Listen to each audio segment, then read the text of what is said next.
Media 24x7 लोकतंत्र का चौथा स्तंभ।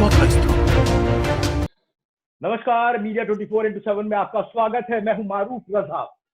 हर बार की तरह इस बार भी एक अहम मुद्दे के साथ मैं आपके साथ मौजूद हूं और एक बड़ा मजबूत पैनल मेरे साथ मौजूद है। जी हाँ, जिस तरीके से योग गुरु बाबा रामदेव ने कल जो घोषणा की कि उन्होंने जो है कोरोना की जो है दवा का इजाद कर लिया है, लॉन्च कर दी, कोरोना नाम की दवा कर दी, एक दूसरी जो है शवासीर नाम की दवा। लेकिन बात ये उठ रही है पूरे मेडिकल फील्ड में कि जिसको लेकर के, जिस बीमारी को लेकर के पूरा देश, पूरी दुनिया परेशान है। WHO कहता है कि 2.5 साल से पहले जो है कोई वैक्सीन नहीं आएगा। एलोपैथ जो है वो लगातार जिस तरीके के सिम्टम्स होते हैं उस तरीके की दवाइयां दे रहा है। आयुर्वेदा के अपने तर्क हैं, यूनानी के पास इम्यूनिटी बूस्टिंग के लिए अलग दवाएं हैं। लेकिन बात यह है कि अगर इतनी बड़ी इजाद है तो वाकई बहुत बड़ा चमत्कार है और लोगों की जेब पर जो डाका डाला जा रहा है उससे बचा जा सकता है। कम से कम पैसों में उनका इलाज हो सकता है। लोग लगातार मर रहे हैं, तादाद रोज बढ़ रही है। अगर कुछ ऐसा है तो वाकई बहुत बड़ा चमत्कार है। सबसे पहले मैं अपने इस पूरे पैनल से आपको परिचित करा दूं। मेरे साथ बहुत ही सम्मानित जो डॉक्टर हैं, पद्मश्री डॉक्टर एम मोहसिन वली साहब मौजूद हैं, कार्डियो सर्जन है। और आपका बहुत स्वागत है मोहसिन वली साहब। मारूफ भाई। डॉक्टर DK गुप्ता साहब हैं, डायरेक्टर और CEO है super speciality paediatric hospital and post graduate teaching institute Noida के। इनका एक अपना रिकॉर्ड है, यहाँ पर अब तक जितने भी कोरोना के पेशेंट आए वो 100% ठीक होके गए और एक भी डेथ नहीं हुई। बहुत मुबारक आपको डॉक्टर। और बहुत ही सम्मानित मेरे पास है डॉक्टर SV त्रिपाठी जो कि जीवा के रिसर्च हेड भी है। आपका भी बहुत स्वागत है डॉक्टर त्रिपाठी। सबसे पहले मैं आप ही के पास आता हूं त्रिपाठी जी, क्या कहेंगे जिस तरीके से बाबा रामदेव ने जो एक इतनी बड़ी घोषणा की, क्या लग रहा है कि ये एक वरदान है? और लेकिन जिस तरीके से उन्होंने घोषणा की, फौरन उसके 5-5.5 घंटे बाद आयुष ने जो उस पर रिजेक्शन की मोहर लगा दी कि आपने परमिशन नहीं ली, आपने टेस्ट कहां से कराए, वो तमाम चीजों पर सवाल उठने लगे और उनके प्रचार प्रसार पर भी रोक लगा दी। तो बताएं क्या तथ्य है, क्या तर्क है, क्या विचार है आपके त्रिपाठी जी? देखिए, मेरा विचार ये है कि ये जितने भी नए नए विषाणु आते हैं, आते रहेंगे और आते थे जी। आज से कम 4-5 हजार वर्ष पहले हमारा मेडिसिन का ग्रंथ है चरक संहिता और सुश्रुत संहिता, जो सुश्रुत संहिता को फादर ऑफ सर्जरी विश्व का माना जाता है। सबसे पहले सर्जरी सुश्रुत ने की। उस ग्रंथ में ये लिखा है कि समय समय पर महामारियां भारतवर्ष में आती थी। उनका नाम कुछ उन्होंने अपने टेक्निकल टर्म में दिया है जो आज के लोग नहीं समझ पाएंगे। क्यों? मान लीजिए उन्होंने दिया सन्निपातज कफज ज्वर। अब आप कहेंगे ये सन्निपात क्या होता है, कफ क्या होता है, ज्वर क्या होता है? वो ये कहेंगे कृत्या अभिशाप विषाणु, ऐसा शब्द दिया है, कृत्या अभिशाप ज्वर, जो पूरे एपिडेमिक में फैलता है, मारता है। उसका उन्होंने उपाय बताया है कि समय समय पर पहले भी आते थे, आज भी आ रहे हैं, आगे भी आएंगे जी। अब प्रश्न ये है कि आज की तारीख में जैसे आप पानी को वाटर कह दें तो पानी की क्वालिटी थोड़ी बदल जाएगी। आपने उस विषाणु को आज आपने कोविड-19 कह दिया, तो इसका अर्थ ये थोड़ी है कि वो विषाणु बदल जाएगा। विषाणु का कैरेक्टर बदल सकता है। हमारे यहाँ कोई भी विषाणु जो मुख के मार्ग से जाता था, आयुर्वेद में सुश्रुत ने लिखा है, उसकी नाक की गंध खत्म हो जाएगी, उसकी रसना की, जीवा की शक्ति सूंघने की और टेस्ट की खत्म हो जाएगी। जब वो गले में जाएगा तो सांस का रोग होगा, जब वो पेट में जाएगा तो डायरिया होगा, जब वो सर्कुलेशन में जाएगा तो ब्रेन डैमेज होगा। इस तरह का वर्णन सुश्रुत संहिता में पूरा दिया हुआ है और उससे बचने के उपाय भी दिए हुए हैं। अब आपका प्रश्न ये है कि आज जो नया नाम कोविड आया, इसका रिसर्च बाबा ने किया। बाबा ने रिसर्च किया CTRI से परमिशन लेकर के। अच्छा। जो उन्होंने दवाइयां, आयुर्वेद को जो स्टैंडर्ड दवाइयां पहले से जो बना रहे थे वो, उन दवाओं का उन्होंने ट्रायल कराया आपके CTRI से परमिशन लेकर के, और आपके एलोपैथिक डॉक्टरों ने राजस्थान में ट्रायल किया। क्लिनिकल ट्रायल में उन्होंने ये पाया कि इतने परसेंट रोगी ठीक हो गए, इतने परसेंट रोगियों को रिकरेंस नहीं हुआ। उन्होंने कंट्रोल ट्रायल की। अभी वो तो जिसने 3 ट्रायल दिन में की उन पर 69% आवाज आप मरीजों को उठाइए। ठीक होने का दावा कर रहे हैं और 7 दिन में 100%। ये तो बहुत बड़ी वो बात दावा है। नहीं कर रहे हैं, हम्म, वो दावा नहीं कर रहे हैं। ये हम्म, जिसने रिसर्च किए हैं allopathic MBBS doctor NIMS university के वाइस चांसलर, उनका रिपोर्ट है जिन्होंने रिसर्च की है। अच्छा। बाबा ने तो दवा दी है। तो हम्म, ये रिसर्च सही हुई कि नहीं हुई, आप उन डॉक्टरों पर उठाइए। दवाओं अच्छा। पर तो मैं विश्वास करता हूँ कि आयुर्वेद की दवाइयां 100% कोविड पर कामयाब हैं, और मुझे हम्म, पूरा विश्वास है। हमको मौका नहीं दिया जाता, ये दुर्भाग्य है हमारा। अच्छा, चलिए, मैं आपको मौका भी दे रहा हूँ और आगे भी मौका कर रहे हैं। मैं आता हूँ डॉक्टर डी के गुप्ता जी के पास। डॉक्टर गुप्ता क्या कहेंगे? अगर इम्यूनिटी बूस्टर है तो समझ में आता है कि हाँ, आप ये दवाई खाएंगे या इस तरीके की चीजें खाएंगे तो आपका इम्यून सिस्टम बेहतर हो सकता है, जो आपको रोग से लड़ने के लिए ताकत दे पाएगा और आप इससे बच पाएंगे। लेकिन ये कहना कि ये उस यार इसका इलाज तू की अपने फोन का दवा है, नेट निकाल। क्या कहेंगे आप? कितना सहमत तेरा है आप? कौन सा फोन है? जियो लगा। मारूफ राजा साहब, पहले तो आपको बहुत धन्यवाद देना चाहता हूं मैं कि आपने ऐसे टॉपिक को पब्लिक डिबेट के फॉर्म पे लाए हैं जिससे कि पब्लिक में अवेयरनेस बढ़े। ये तो हम मानते हैं कि इस टाइम जो सिस्टम ऑफ मेडिसिन है वो एलोपैथी का ज़्यादा पॉपुलर है, जी। चाहे उसमें सर्जरी हो चाहे मेडिसिन हो। हम्म, जहाँ तक कोविड की बात है, कोरोना इन्फेक्शन की बात है, उसके लिए सबको मालूम है कि एक ऐसा नया म्यूटेंट वायरस है जिसकी ओए कोई दवाई इससे हमारे कनेक्ट कर। पास नहीं है, चाहे वो हम्म, एलोपैथी है, आयुर्वेदिक है, यूनानी है, होम्योपैथी है। तो इसके लिए जब हमारे पास कोई डेफिनेट मेडिसिन नहीं है तो हम सब चीज़ें जो हमारे पास अवेलेबल होती हैं हिट एंड ट्रायल के हिसाब से करते हैं। और जहाँ तक कोविड का अभी तक ट्रीटमेंट की बात है, वो सिर्फ हम सपोर्टिव थेरेपी को क्लेम कर सकते हैं कि हम वो दे पा रहे हैं। स्पेसिफिक मेडिसिन तो हम नहीं दे पा रहे हैं। जो हमने सीखा था पहले इन्फ्लुएंजा इन्फेक्शन से या सार्क से या दूसरे सीरियस वायरस इन्फेक्शन से, उनकी जो दवाई हमारे पास अवेलेबल थी वही इसमें ट्राई की गई है। और अल्टीमेटली ये आता है कि मरीज जब बहुत ज़्यादा सीरियस हो जाता है, जब हमारे पास कुछ नहीं बचा है, तब फिर इश्यू आता है कि भाई आपके पास जो भी अवेलेबल है एलोपैथी में, चाहे वो प्लाज्मा थेरेपी है, चाहे एंटीवायरल थेरेपी है, चाहे आपका इंटरफेरेंस थेरेपी है, सब ट्राई कर लीजिए।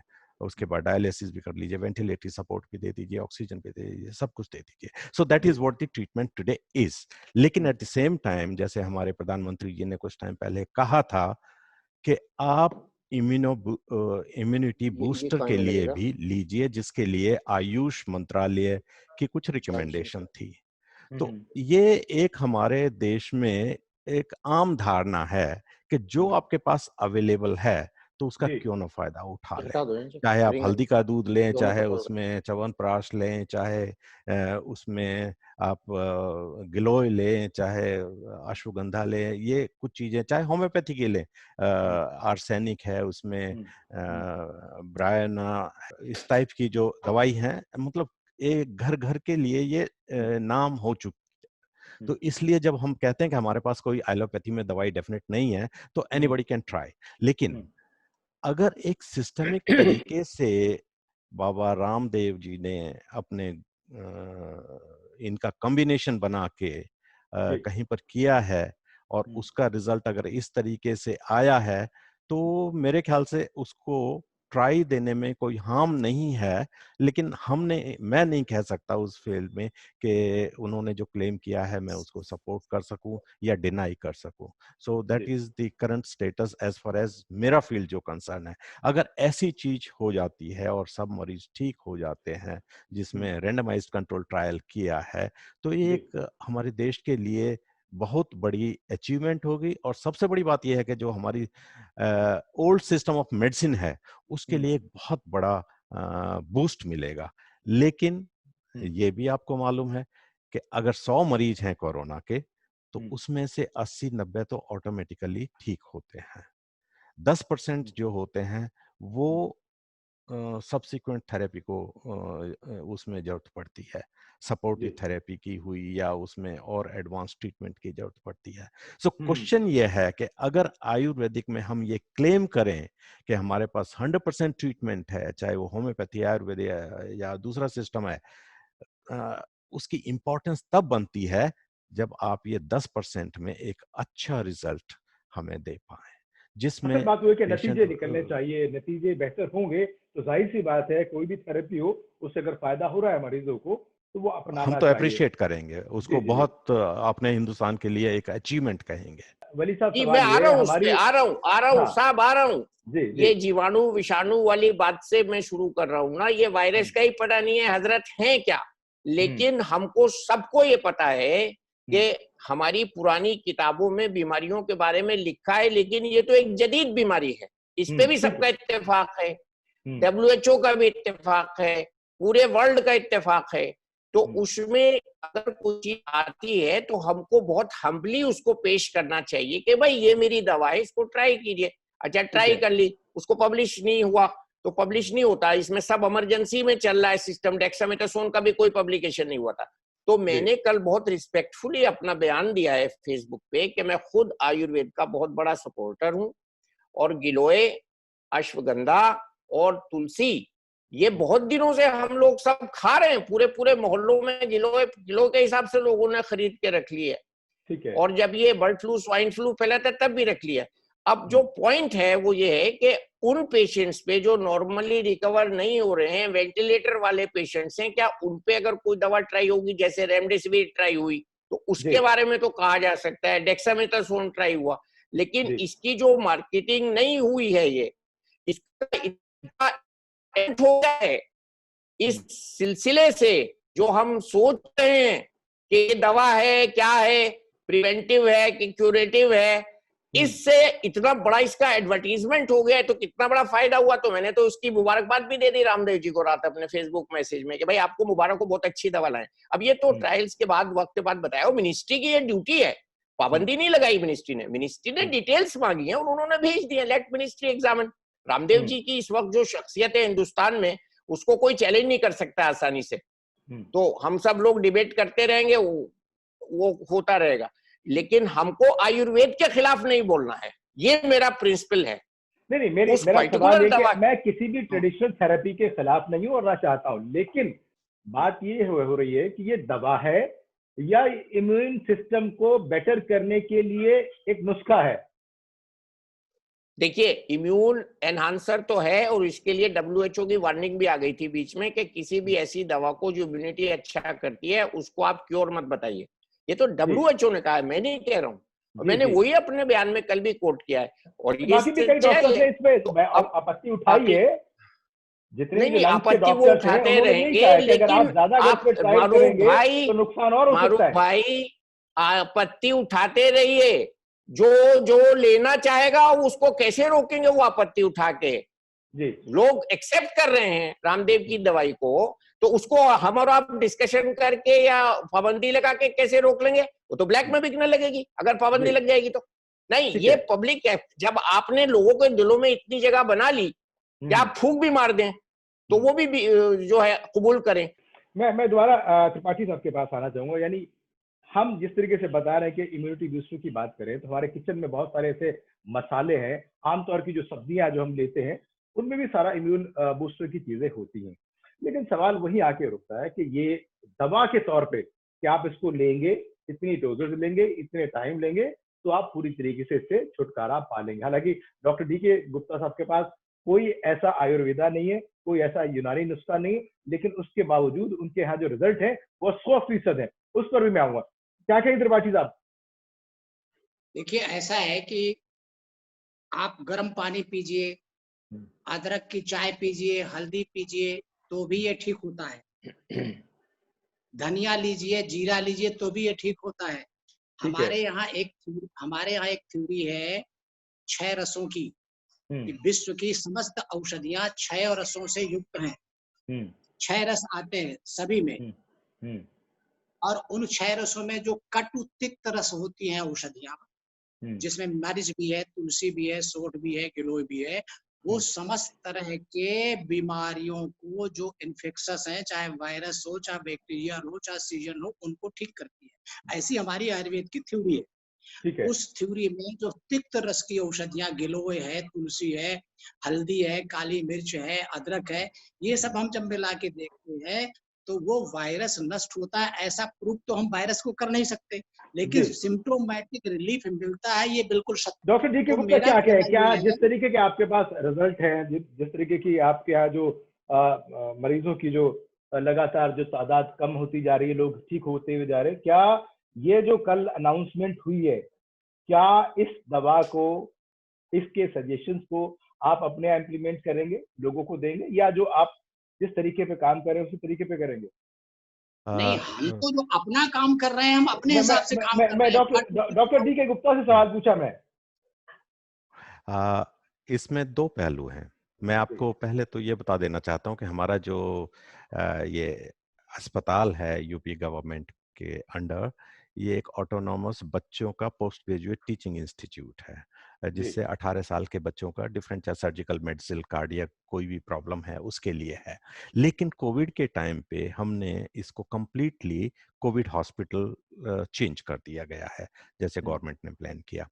अब उसके साथ में बच्चे तो आते ही हैं जो पॉजिटिव हैं, उसके साथ में उनके पेरेंट्स भी रखना पड़ता है। अगर 1 दिन का बच्चा है, 2 महीने का बच्चा है, तो ऑब्वियसली उनके साथ में पेरेंट्स आएंगे उनको रखने के लिए। इसलिए अब ये कॉम्बिनेशन वाला हॉस्पिटल बन गया है कोरोना के लिए, तो जिसमें बच्चे भी हैं, बड़े भी हैं, ज्यादातर बड़े हैं, कुछ बच्चे हैं।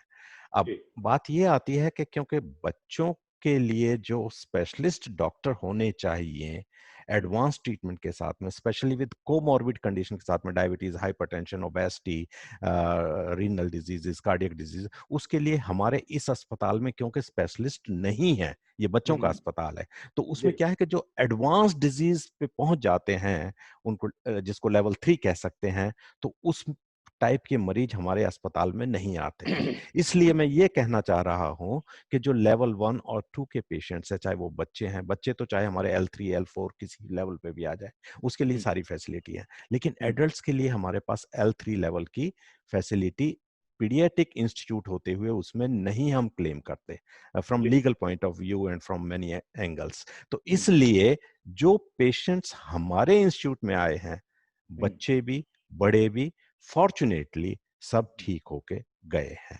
एक तो ये इशू है। दूसरा इशू, जहां तक आयुर्वेदिक मेडिसिन का जो कंट्रोवर्सी है, उसमें देखो, अब इस टाइम एक इमरजेंसी सिचुएशन से हम गुजर रहे हैं। उन्होंने दवाई का ट्रायल दिया निम्स जयपुर में। ये ट्रायल है क्लिनिकल ट्रायल, और क्लिनिकल ट्रायल का रैंडमाइज ट्रायल इसलिए कि उसका आउटपुट क्या निकला, वो आउटपुट रिजल्ट आपके सामने उन्होंने दे दिया। दूसरी चीज ये आती है कि जहां साइंटिफिक रिसर्च की बात होती है, वहां हम जाते हैं mechanism of action find out करने के लिए, जो मेरा समझ में आता है कि शायद उस डिटेल में नहीं गए हैं कि ये दवाई है, कितनी कॉम्बिनेशन है, हर दवाई की कॉम्बिनेशन के साथ में क्या इंडिविजुअल काम कर रही हैं या सिनर्जिस्टिक इफेक्ट है, और किस मॉलिक्यूलर लेवल पे जाके इन दवाइयों ने काम किया है। आज क्या है कि एलोपैथी में अगर कोई भी दवाई डेवलप होती है, तो जहां ये रिसर्च विंग एक कंपनी का काम करता है, वो इतनी डिटेल में जाता है, जब तक उसके पास मैकेनिज्म ऑफ एक्शन नहीं मिल जाता उस दवाई का, वो मार्केट में नहीं लाते हैं। तो ये एक मेजर डिफरेंस है, जिससे कि लोगों के माइंड में थोड़ा सा शक आ रहा है एज ऑफ टुडे। लेकिन बात वही आती है कि आपके पास कोई ट्रीटमेंट है नहीं। कोई अगर ये कहता है कि ये मैंने कॉम्बिनेशन बना दी और उसका इतना अच्छा रिजल्ट आया है, तो उसमें यह है कि हार्म कुछ नहीं है, ट्राई कर लीजिए, फायदा हो जाता है, बहुत अच्छा है। डॉक्टर वली क्या कहेंगे? देखिए, मैं आपको बहुत ही बेसिक बात बता रहा हूँ। ये जैसे फिल्म मशहूर हो जाती है कंट्रोवर्सी से, ये दवा इतनी ज्यादा मशहूर हो चुकी है कि अब आप किसी को कहें इसको मत खाना, वो जरूर खाएगा। He has earned lot of add value। अब वो देख लीजिएगा, 7 दिन बाद सब बादल छट जाएंगे और कोविड की दवा हर घर में पहुंच जाएगी। मैं बिल्कुल एक पेशेंट को ही नहीं कर रहा हूँ, जितने भी बैरिकेड्स लगे हैं वो सब हट जाएंगे और दवा अपने आप मरीजों तक पहुंच जाएगी। वो ये बात मान लेंगे वो ये बात मान लेंगे कि साहब ठीक है, प्रिवेंशन के लिए यूज कीजिए आप, बिकॉज हमारे यहाँ एक बड़ी आबादी अभी है जिसको जरूरत है प्रिवेंशन की। ठीक है, मैं बहुत इंसाफ की बात करता हूँ, उस मुद्दे से वो यूज करेंगे, आप कैसे रोकेंगे? एक आदमी कह रहा है मैं डाबर का च्यवनप्राश नहीं खाऊंगा, मैं स्वामी रामदेव का च्यवनप्राश खाऊंगा, कैन यू स्टॉप हिम? नहीं, बिल्कुल नहीं, नहीं, उसकी अपनी मर्जी है। तो ये उसकी साइक है सर, ये उसकी साइक है, की साइक एलोपैथी ने खराब की है। और डॉक्टर साहब त्रिपाठी साहब बिल्कुल सही कह रहे थे, आयुर्वेद को, यूनानी को मौका नहीं मिला है अपनी रिसर्च करने का, उनको फंडिंग नहीं हुई है, उनको सपोर्ट नहीं हुआ है, ये बिल्कुल ठीक बात है और इसका बड़ा फ्रस्ट्रेशन है। लेकिन मैं एक गर्व के साथ हिंदुस्तान को लेके बात कह रहा हूं कि करोड़ों रुपए का एक्सपोर्ट आज इन दवाओं का विदेशों में हो रहा है और वो लोग आस्था से, श्रद्धा से, एतकाद से इन दवाओं को खा रहे हैं, जो बड़ी बात है हमारे इंडिया के लिए और जो बड़ी बात है हमारे पुराने चरक संहिता के लिए। और हमारे जो इब्ने सीना भी तो हैं, वो सब हैं, उन्होंने अपनी जिंदगियां तबाह कर दी थी, लगा दी थी इस पे, और वो सब चुरा के ले गए थे अलेक्जेंडर द ग्रेट, फिर वो उनको नया जामा पहना के, नया मुलम्मा पहना के ले आए थे वापस के, ये देखो भाई ये एलोपैथी है, ग्रीक सिस्टम ऑफ मेडिसिन आ गया। तो ये साहब, ये पूरी इसकी तारीख है। मारूफ भाई, मैं आपको मुबारकबाद देता हूँ, आपने मुद्दा उठाया और मैं फिर आपसे कह रहा हूँ कि ये दवा बहुत कामयाब होगी, इसको इतनी फ्री पब्लिसिटी मिली है, सारी रात उसके विजुअल देखे लोगों ने, सारी रात। मैं 4 बजे सोया था। सबसे ज्यादा डॉक्टर वली खुश हुए हैं कि कम से कम बाबा रामदेव को ग्रीन सिग्नल दिखाई है। मैं खुश नहीं हूँ, मैं उस बात को फिल्टर करवाना चाहता हूं जो मिनिस्ट्री का जायज ऑब्जेक्शन है, उसके बाद जो निकल के आएगा वो मुझे भी और आपको भी और डॉक्टर गुप्ता को भी और एस त्रिपाठी साहब को सबको एक्सेप्ट होगा। Let the ministry examine his case, in that context this discussion is premature. जी बिल्कुल। अच्छा, त्रिपाठी साहब के पास मैं आना चाहूंगा, क्या कहेंगे त्रिपाठी साहब, क्योंकि डॉक्टर साहब ने आपको बहुत बढ़िया अच्छी सी शाबाशियां दे दी हैं, आपकी थेरेपी को बिल्कुल ग्रीन सिग्नल दे दिया है और आपने ग्रीन शर्ट भी पहनी हुई है। मुझे लग रहा है कि आप ज्यादा खुश होंगे कि अच्छी बात है, कम से कम जो पारंपरिक जो हमारी विधाएं थी इलाज करने की, उनको एक बड़ा नाम मिल गया। लेकिन एक सवाल ये उठता है कि क्या बाबा रामदेव के अलावा इस बात को कोई और करता तो क्या इतनी आसानी होती? सरकार के साथ नजदीकियां, उसका फायदा मिला? नहीं, ऐसा नहीं है। मैं ये मानता हूं कि हमारे जो गवर्नमेंट के आज तक जितने बड़े हॉस्पिटल हैं आयुर्वेद के, जी, उन्होंने ऐसी रिसर्च अभी तक नहीं की।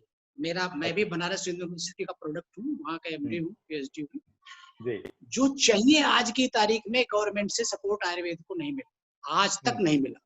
बाबा रामदेव कम से कम करोड़ों रुपए खर्च करके आप सबके सामने ये रिसर्च तो प्रस्तुत कर रहा है कि मैंने 244-80 रोगियों पर ट्रायल करवाया, उनमें वो सब के सब ठीक हुए। ऐसा नहीं है कि जो वेंटिलेटर पे पड़े हैं वो ठीक हुए, ऐसा उन्होंने नहीं कहा। उन्होंने ये कहा है जिस पर ट्रायल हुआ है वो ठीक हुए, जैसे डॉक्टर गुप्ता जी कह रहे हैं। अब प्रश्न ये है कि जो एलोपैथिक साइंस है वो आज की मॉडर्न साइंस है, बढ़ी हुई साइंस है, मैं उसको कतई डिनाई नहीं करता हूँ, मैं उसका बहुत आदर करता हूँ। मैं केवल ये चाहता हूँ आयुर्वेदिक साइंस प्रिवेंटिव मेडिसिन माने ना त्रिपाठी जी? नहीं, ऐसा नहीं करिए। प्रिवेंशन करेंगे तो ये पक्षपात होगा। जब हम आपको रिजल्ट करा के कोरोना पॉजिटिव पेशेंट को नेगेटिव कर दे रहे हैं 10 दिन में, तो आप प्रिवेंटिव कैसे कहेंगे? चाहे वो दवा से हो, चाहे गर्म पानी से हो, चाहे हल्दी से हो, एक सेट ऑफ मेडिसिन उन्होंने तैयार की, जिसमें अणु तेल है सूंघने के लिए, एक श्वासारी है जो थ्रोट इन्फेक्शन के लिए, और एक इम्यूनिटी बूस्टर है। उन्होंने 3 दवाइयां दी, इन तीनों का कॉम्बिनेशन इसको नेगेटिव करता है। चलिए, बहुत शुक्रिया डॉक्टर त्रिपाठी, बहुत शुक्रिया डॉक्टर डी के गुप्ता, और बहुत शुक्रिया डॉक्टर मोहसिन वली साहब इस चर्चा में शामिल होने के लिए। तो एक अच्छी खबर है बाबा राम के एक अनाउंसमेंट हुई, हालांकि उसको बाद में धक्का जरूर लगा, लेकिन जैसे डॉक्टर मोहसिन वली कह रहे बराबर है सरकार से इनकी भी, और काफी आगे तक जाते हैं। तो इन्होंने जो सिग्नल दिखाए हैं, लगता है कि वो जो बादल आए हैं वो छट जाएंगे और ये दवाई मार्केट में आ जाएगी, और जैसा कह रहे हैं कि नहीं मिलेगी तो ब्लैक में खरीद लेंगे। बहरहाल बहुत शुक्रिया, फिर हाजिर होऊंगा एक नए मुद्दे के साथ, कुछ नए मेहमानों के साथ। तब तक के लिए बहुत शुक्रिया और अपनी सेहत का रखिए ख्याल। धन्यवाद।